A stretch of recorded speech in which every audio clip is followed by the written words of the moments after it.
অন্তর্বর্তীকালীন সরকার প্রকৃতপক্ষে আওয়ামী লীগকে নিষিদ্ধ করার কোনো ধরনের পরিকল্পনা কিন্তু এখন পর্যন্ত গ্রহণ করেনি কিংবা গ্রহণ করবে বলেও মনে হচ্ছে না।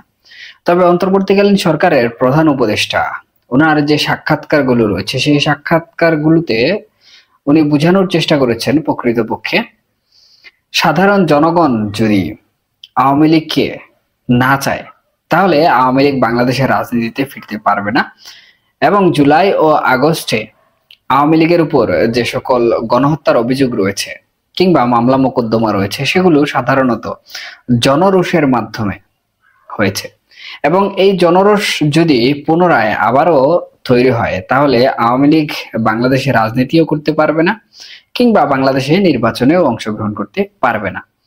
তিনি বোঝাতে চেষ্টা করেছেন এটি জনগণ যদি প্রকৃতপক্ষে যেভাবে জনরোষ থেকে আওয়ামী লীগের বিপক্ষে অবস্থান নিয়েছিল সেভাবে যদি বিপক্ষে অবস্থান নেয় তাহলে আওয়ামী লীগ নির্বাচনে অংশগ্রহণ করতে পারবে না, জনগণ তাদেরকে অংশগ্রহণ করতে দিবে না। কিন্তু বাস্তব প্রেক্ষাপটে প্রকৃতপক্ষে কি এটাই ঘটছে? আমরা যে সকল জনমত জরিপ সমূহ দেখতে পাচ্ছি বা ভোটের জরিপ সমূহ দেখতে পাচ্ছি, আমি দলীয় জরিপ সমূহ বাদ দিলাম কারণ বিভিন্ন অ্যাক্টিভিস্ট যারা রয়েছেন এর মধ্যে অনেকেই রয়েছেন আওয়ামী লীগের সমর্থক, আওয়ামী লীগের অ্যাক্টিভিস্ট বা আওয়ামী লীগকে পছন্দ করেন। সুতরাং আমি তাদেরগুলো বাদ দিয়ে যদি নিরপেক্ষভাবে যারা ভোটের জরিপ সমূহ করছেন বিভিন্ন প্ল্যাটফর্মে, ফেসবুক থেকে শুরু করে ইউটিউব প্ল্যাটফর্ম পর্যন্ত কিংবা কোনো গণমাধ্যমের যে অনলাইন পোর্টাল সমূহ রয়েছে সেই সব পোর্টালে, সেখানে নিরপেক্ষভাবে যারা এই জনমত সংগ্রহ করছেন সেটা হোক জনমত জরিপ কিংবা ভোটের জরিপ, সেখানে আমরা যে জিনিসটি লক্ষ্য করছি সেটি হচ্ছে আওয়ামী লীগ সাধারণত ৬০ থেকে ৭০% এমনকি কিছু কিছু ক্ষেত্রে ৮০% ভোট কিন্তু সংগ্রহ করে নিচ্ছে। এটি আসলে আওয়ামী লীগের জন্য প্রকৃতপক্ষে অনেক ভালো একটি দিক। আবার অন্যান্য যে সকল রাজনৈতিক দল রয়েছে সে সকল রাজনৈতিক দলের মধ্যে দেখছি যে বিএনপির এই যে ভোট বা ভোটের জরিপ, এখানে তারা কিন্তু অনেক পিছিয়ে রয়েছে। আবার জামাত যারা রয়েছে সেই রাজনৈতিক দল কিন্তু মোটামুটি দ্বিতীয় অবস্থানে রয়েছে। নতুন রাজনৈতিক দল ছাত্ররা যেটি গঠন করলো জাতীয় নাগরিক পার্টি, সেটি মোটামুটি ১ থেকে ২% ভোট সংগ্রহ করতে পেরেছে এই পর্যন্ত। তবে এই সকল নিরপেক্ষ যে ভোট জরিপ হচ্ছে এগুলো থেকে যে জিনিসটি বোঝা যায় প্রকৃতপক্ষে সেটি হচ্ছে আওয়ামী লীগ অনেক এগিয়ে এবং আমাদের অন্তর্বর্তীকালীন সরকারের প্রধান উপদেষ্টা যে বিষয়টি বোঝানোর চেষ্টা করলেন যে জনরোষ বা জনগণ যদি আওয়ামী লীগকে প্রত্যাখ্যান করে তাহলে আওয়ামী লীগ মাঠ রাজনীতিতেও ফিরতে পারবে না এবং আওয়ামী লীগ প্রকৃতপক্ষে জাতীয় নির্বাচনে অংশগ্রহণ করতে পারবে না। কিন্তু এই যে অনলাইন জরিপ সমূহ যেগুলো সংগঠিত হচ্ছে সেখানে আওয়ামী লীগ এত এত ভোট লাভ করছে বা এত এত জনসমর্থন অর্জন করছে যেগুলো থেকে কোনোভাবেই কিন্তু অন্তর্বর্তীকালীন সরকারের প্রধান উপদেষ্টা ডক্টর ইউনূস যিনি কথাগুলো বলেছেন সেই কথাগুলো বিশ্বাস করতে কিন্তু অনেকটাই কষ্ট হচ্ছে। এবং কষ্ট হবেই বা না কেন, যেখানে অনলাইন এবং অফলাইনে আওয়ামী লীগের পক্ষে ৮০% মানুষ, ৮৪% মানুষ, ৬০% মানুষ ভোটাধিকার প্রয়োগ করছেন এবং আওয়ামী লীগের পক্ষে কথা বলছেন বা আওয়ামী লীগকে নির্বাচনে অংশগ্রহণ করার জন্য হ্যাঁ ভোট দিচ্ছেন। অথবা আমি যদি বলি যে আগামী নির্বাচনে আওয়ামী লীগকে দেখতে যাচ্ছেন, মাঠ রাজনীতিতে আওয়ামী লীগকে দেখতে যাচ্ছেন, এরকম নানা বিষয়ে কিন্তু জরিপ চলমান রয়েছে বিভিন্নভাবে। আমি প্রথমেই বলেছি যে যারা দলীয়ভাবে জরিপ করছেন তাদেরগুলো আমরা বাদ দিচ্ছি, কারণ দলীয়ভাবে জরিপে বিষয়টি কিরকম হয় সেটি একটু বলে নিচ্ছি। বিষয়টি হচ্ছে দলীয়ভাবে যদি আমি অ্যাক্টিভিস্ট হই এবং আমি যদি দলের পক্ষে কোনো জরিপ করি তাহলে আমি আমার দলের যে সকল প্ল্যাটফর্ম সমূহ রয়েছে, অবশ্যই প্রত্যেক দলের কিন্তু প্ল্যাটফর্ম এখন অনলাইনে সৃষ্টি হয়ে গেছে, বিভিন্ন চ্যাটিং গ্রুপ, বিভিন্ন মাধ্যম যেখানে নেতাকর্মীরা অংশগ্রহণ করে থাকে, সেই সব গ্রুপ সমূহে লিঙ্ক পাস করে দেওয়া হয় এবং সেখান থেকে দলীয় নেতাকর্মীরা ভোট প্রয়োগ করে থাকেন। কিন্তু নিরপেক্ষ যে বিষয়সমূহ রয়েছে নিরপেক্ষভাবে, যিনি সাধারণত কোনো রাজনৈতিক দলের সাথে জড়িত নয়, কোনো রাজনৈতিক মতাদর্শে বিশ্বাসী নয়, নিরপেক্ষভাবে একজন সংবাদকর্মী কিংবা একজন অ্যাক্টিভিস্ট, তিনি যে জরিপটি নেন সেখানে কিন্তু প্রত্যেক স্তরের মানুষ থাকে, অর্থাৎ প্রত্যেক মতাদর্শের মানুষ থাকে, প্রত্যেক রাজনৈতিক দলের বিশ্বাসী মানুষ থাকে। আর যেখানে প্রত্যেক রাজনৈতিক দলের অডিয়েন্স থাকে, তারা কিন্তু যে ভোটাধিকার প্রয়োগ করে থাকে, সেই ভোটাধিকার কিন্তু প্রকৃতপক্ষে আমি মনে করি যে একদম সুষ্ঠু।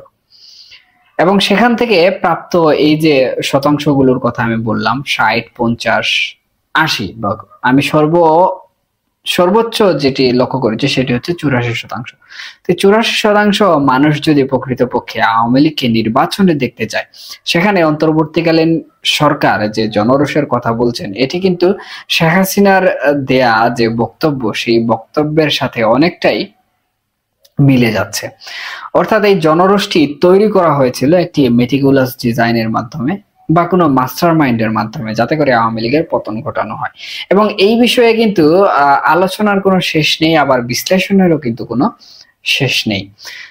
স্বাভাবিকভাবে যদি আমরা লক্ষ্য করি, এখন পর্যন্ত কিন্তু এইসব বিষয় নিয়ে আমেরিকা, আন্তর্জাতিক রাজনীতি, বাংলাদেশের অভ্যন্তরীণ রাজনীতি, মাস্টার মাইন্ড, পূর্ব পরিকল্পনা, এইসব বিষয় নিয়ে নানা ধরনের কিন্তু আলোচনা, বিশ্লেষণ বাংলাদেশের বিভিন্ন জায়গায় আপনারা পেয়ে যাবেন। তবে এই সকল বিষয়ের সাথে যখন অন্তর্বর্তীকালীন সরকারের দায়িত্বশীল প্রধান উপদেষ্টার বার্তাসমূহ কোনো না কোনোভাবে প্রাসঙ্গিক খাতিরে মিলে যায়, তখন অনেকটাই কিন্তু এই সকল বিষয়বস্তু বিশ্বাস করতে বা হজম করতে অনেকটা কষ্ট হয়। তবে হজম করার ব্যাপারটি আমি বাদ দিলে বিশ্বাস করার বিষয়টি যদি আমি ধরি, তাহলে সেই বিশ্বাস করার বিষয়টি কিন্তু অনেকটা পীড়াদায়ক হয়ে যায়।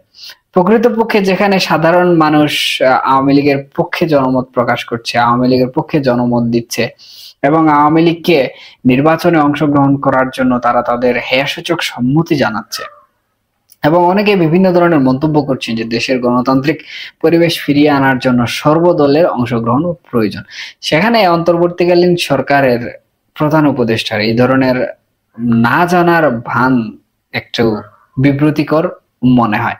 তবে যাই হোক, আমি ওই প্রসঙ্গে যাচ্ছি না। প্রকৃতপক্ষে যেটি বলছিলাম সেটি হচ্ছে এই যে জনমত বা এই যে একটি বিরাট অংশ আওয়ামী লীগকে চাচ্ছে বা আওয়ামী লীগকে প্রকৃতপক্ষে মাঠ রাজনীতিতে ফিরতে দেওয়ার পক্ষে এবং নির্বাচনে অংশগ্রহণ করতে দেওয়ার পক্ষে, এরা যে শুধুমাত্র আওয়ামী লীগের সমর্থক বা আওয়ামী লীগের নেতাকর্মী তা কিন্তু নয়, এরা সাধারণ মানুষ, আপনার আমার মতো অ্যাক্টিভিস্ট, অথবা আপনার আমার মতো কলামিস্ট, আপনার আমার মতো সাধারণ মেহনতি মানুষ, শ্রমজীবী মানুষ, অথবা একদমই নিরপেক্ষ কোন ধরনের রাজনৈতিক মতাদর্শ বিশ্বাসী নয় এরকমও মানুষ কিন্তু এই সকল জনমতে অংশগ্রহণ করেছে।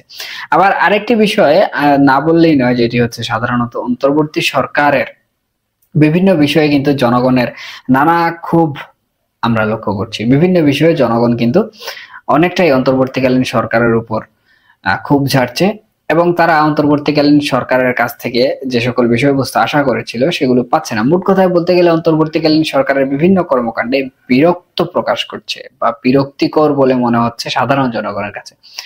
সেই হিসাবে এখানে কিন্তু অটোমেটিক্যালি আওয়ামী লীগের পক্ষে বা অন্যান্য রাজনৈতিক দলের পক্ষে কিন্তু একটি জনমত গঠিত হয়ে যাচ্ছে। আর তুলনামূলকভাবে এটি যদি বিশ্লেষণ করি বা যে সকল জরিপ সমূহ আমি লক্ষ্য করছি সে সকল জরিপ সমূহের আলোকে যদি বলি, তাহলে বলতে হচ্ছে যে তুলনামূলকভাবে বিএনপি, জামাত বা ছাত্রদের নতুন রাজনৈতিক দল কিংবা অন্যান্য রাজনৈতিক দলের তুলনায় আমি লক্ষ্য করেছি যে আওয়ামী লীগের প্রতি কিন্তু এই জরিপে মানুষের সমর্থন বেশি। সুতরাং এখানে প্রকৃতপক্ষে জনরোষ যেটির কথা অন্তর্বর্তীকালীন সরকারের উপদেষ্টা মহোদয় বলেছেন, সেটি আওয়ামী লীগের পক্ষে যদি চলে যায়, তাহলে আওয়ামী লীগ শুধু নির্বাচনে অংশগ্রহণ করবে না, বরঞ্চ আওয়ামী লীগ নির্বাচনে জয়লাভ করে পুনরায় ক্ষমতায় বহাল হওয়ার সম্ভাবনাও কিন্তু তৈরি হয়ে যাচ্ছে। তবে এখানে আওয়ামী লীগের যারা শীর্ষস্থানীয় নেতৃবৃন্দ বিভিন্ন বিচার বহির্ভূত বিভিন্ন ধরনের ন্যাক্কারজনক কর্মকাণ্ডের সাথে জড়িত রয়েছেন, তাদের বিচারিক প্রক্রিয়াটাও কিন্তু অনেকটা জড়িত।